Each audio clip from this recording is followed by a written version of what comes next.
Pada saat presentasi di kelas, pernahkah kamu merasa cemas? Wajar kok kalau kita itu merasa cemas atau gugup saat ujian atau presentasi di acara-acara atau lomba-lomba yang besar.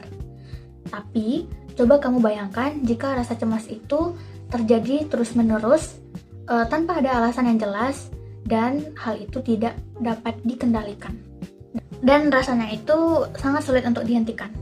Itulah yang terjadi pada seseorang yang terkena gangguan Generalized Anxiety Disorder atau disingkat dengan GAD. Ini bukan sekedar khawatir yang biasa saja, namun hal ini tuh terjadi secara terus-menerus, bahkan pada hal-hal kecil sekalipun kita itu merasa sangat waspada atau sangat cemas. Sebagai contoh kasusnya, ada seorang perempuan bernama Maya. Jadi, Maya ini merasa itu berada yang sangat tipis.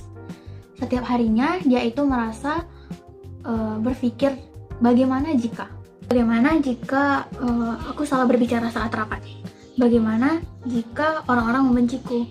Itulah hal-hal yang setiap hari ditanyakan oleh Maya di dalam pikirannya. Meskipun dia itu berada pada kondisi yang normal, tapi pikirannya itu selalu berada pada mode yang waspada. Akibatnya dia itu sering mengalami kelelahan, sulit fokus, bahkan dia sering mengeluh ototnya itu kaku dan juga nyeri. Lalu, kapan kita harus merasa mewaspadai hal-hal tersebut? Secara klinis, GAD ini ditandai jika kecemasan ini menetap hampir setiap hari selama minimal 6 bulan. Dan kuncinya adalah rasa cemas ini sangat sulit dikendalikan. Gejalanya pun nyata secara fisik, seperti jantung yang berdebar, keringat dingin, sampai gangguan tidur yang kronis. Tapi ingat ya, hanya psikolog atau psikiater yang dapat memberikan diagnosis yang resmi. Jadi, jangan sampai kalian self-diagnosis. Kalau kalian merasa begini, tenang saja, kalian itu tidak sendirian. Secara global, GAD ini adalah salah satu gangguan kecemasan yang paling umum di dunia. Prevalensinya itu mencapai 3 hingga 5% populasi global. Sedangkan di Indonesia pun angka ini terus naik. Kabar baiknya, gangguan ini tuh dapat ditangani.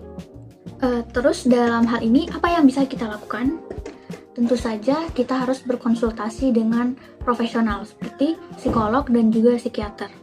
Nantinya mereka akan melakukan psikoterapi atau pengobatan yang lainnya. Selain itu, jangan remehkan olahraga yang teratur dan harus membatasi konsumsi kafein. Mengakui bahwa kamu itu butuh bantuan adalah langkah yang paling berani yang bisa kamu ambil hari ini. Jadi, mulai lebih peduli dengan kesehatan mental kita.